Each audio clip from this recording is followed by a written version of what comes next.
Welcome back to Snow Dog's Cooking, where if I can cook it, so can you.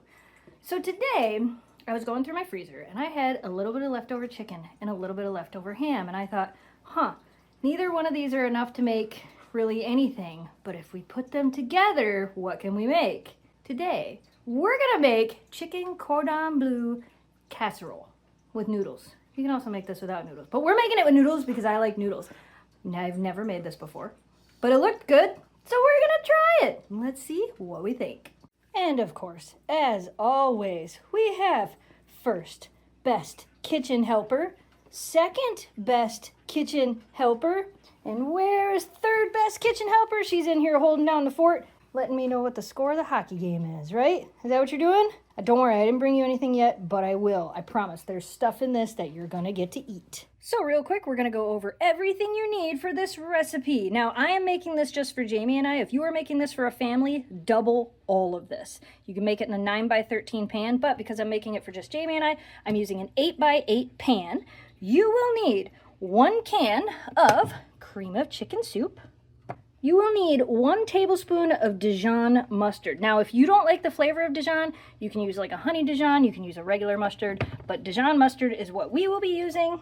You are going to need about a teaspoon of garlic powder, which reminds me, I definitely need to get some more of that. You're going to need some salt and pepper to taste, of course. You are going to need 1 cup of uncooked rotini noodles. Now, we are going to be cooking these.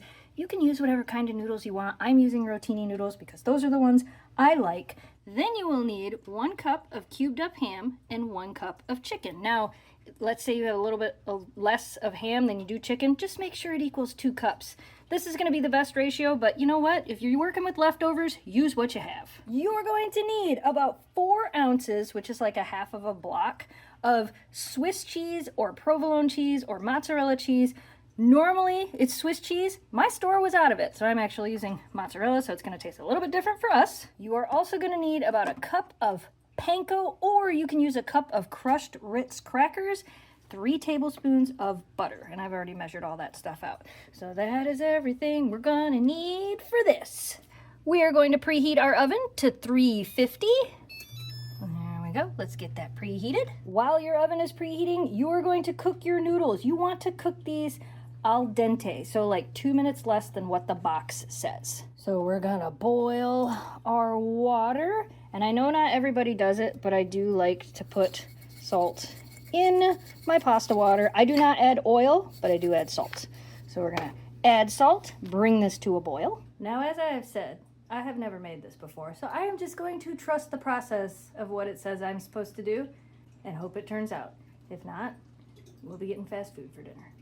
And you guys will never see this video. While your water is boiling, you're gonna need a little bowl, and in this bowl, we're gonna add the entire can of cream of chicken soup. Think I can do this one-handed? Not really. Next, we'll add the tablespoon of Dijon. How much is a tablespoon? Oh man, it's gotta come out of the thing. How much is a tablespoon? Meh, that much? Looks good to me. Measuring with our hearts. Next, the garlic powder. I know, we're not using garlic today. Some garlic powder. What did I say? A teaspoon? 2 teaspoons?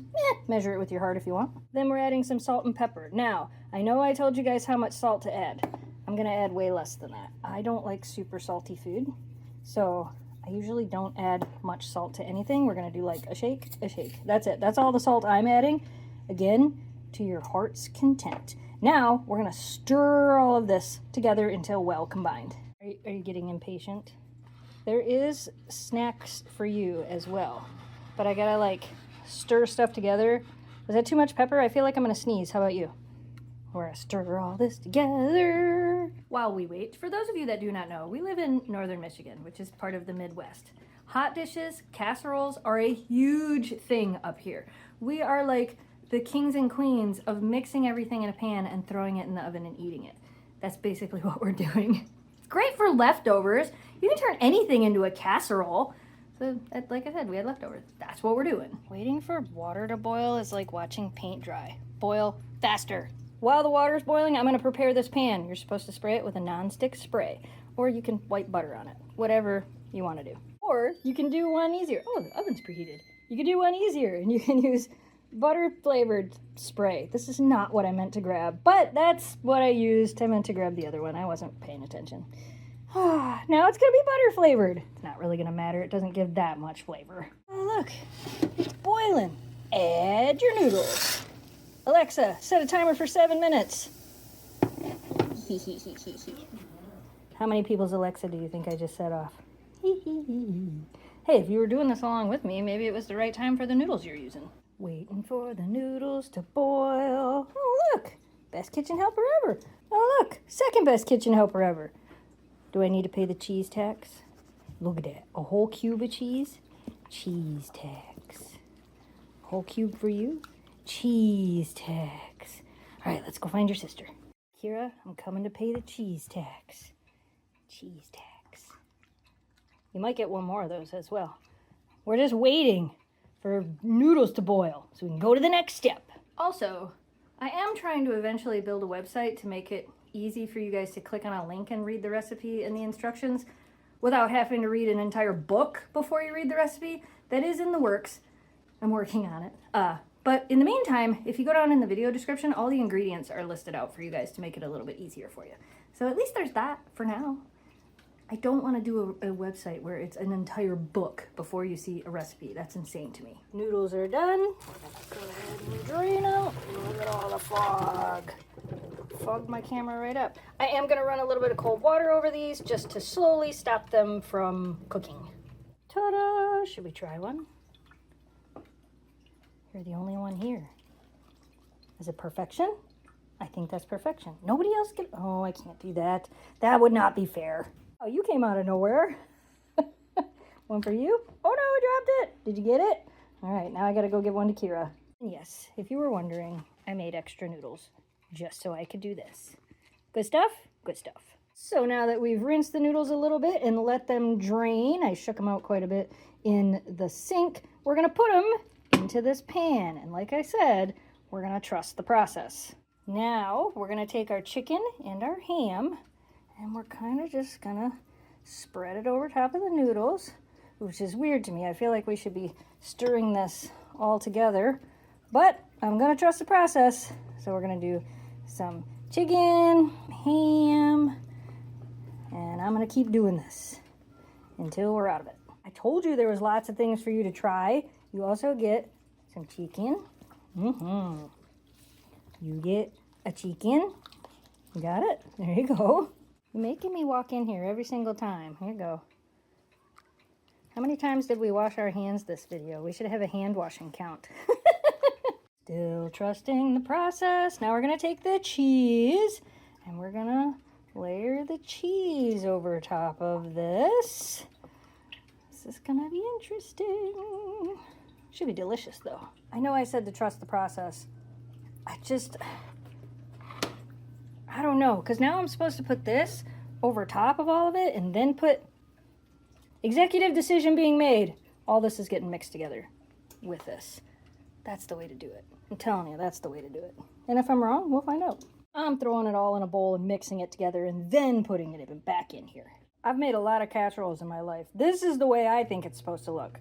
If you want to do it the other way, let me know how it turns out. Now we're going to take the butter that we have, we're going to melt it in this bowl. Once your butter's all nice and melted, take your panko crumbs or your Ritz crackers, pour it in there, and stir it all together. Basically, we just want to get these breadcrumbs nice and coated. Now we're going to take these, pour them on here, and spread them all over the place. It should look like this. Now, because I'm using the smaller pan, I'm going to put this in the oven for about 25 to 30 minutes. The top should start to get brown, and it should bubble a little bit. If you've doubled the recipe, put it in for about 30 to 35 minutes. So into the oven it goes. See how you can see it bubbling down there? That's what we want. And the top looks pretty brown. Looks browner in person than it does on camera. Either way, we're gonna let this sit for just a minute. We're gonna go make Jamie stop working. He's downstairs working on our well. And we're gonna have some dinner. Oh my goodness. This smells and looks amazing. We're serving it with a side of green beans because, you know, why the heck not? This looks awesome. I'm excited to try this. What? There's greeny beanies. All right, before we have dinner, have a greeny beanie. I know you love them. Good stuff, huh? You want one? At least you chew. Thank you. Would you like a greeny beanie? There you go. Delicious. Surprise! Wait. You told me what it is, but now I forget. You've been downstairs working the whole time I've been cooking. I know, right? It's Chicken Cordon Bleu Casserole.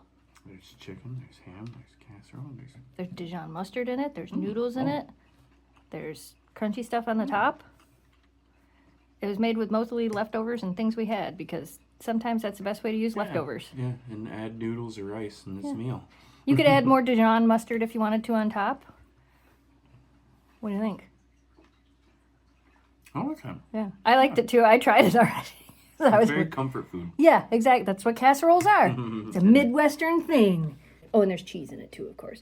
I had to use mozzarella cheese because they didn't have block Swiss cheese, so it might have been quite different with Swiss cheese, but I still think it's cheesy goodness. Hi, Kira. Yeah, I know, right? She's like, Dad, I already got cheese and noodles and greeny beanies. You don't have to give me nothing. Before you take off, was it good? Yeah, it was delicious.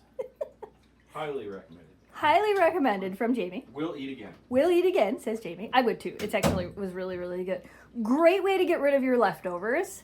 And yeah, super easy to make. And like I said, if you're making it for more people, you can double it, do whatever you want. You could add like broccoli or green beans to this. Like you could add a vegetable to it. We had a vegetable on the side, but yeah, something easy, simple, cheap to make. All right, you guys, we hope you guys enjoyed today's video. As always, thanks so much for watching. Thanks for subscribing. Stay positive, dream big, and we will see you again soon. Goodbye, audience.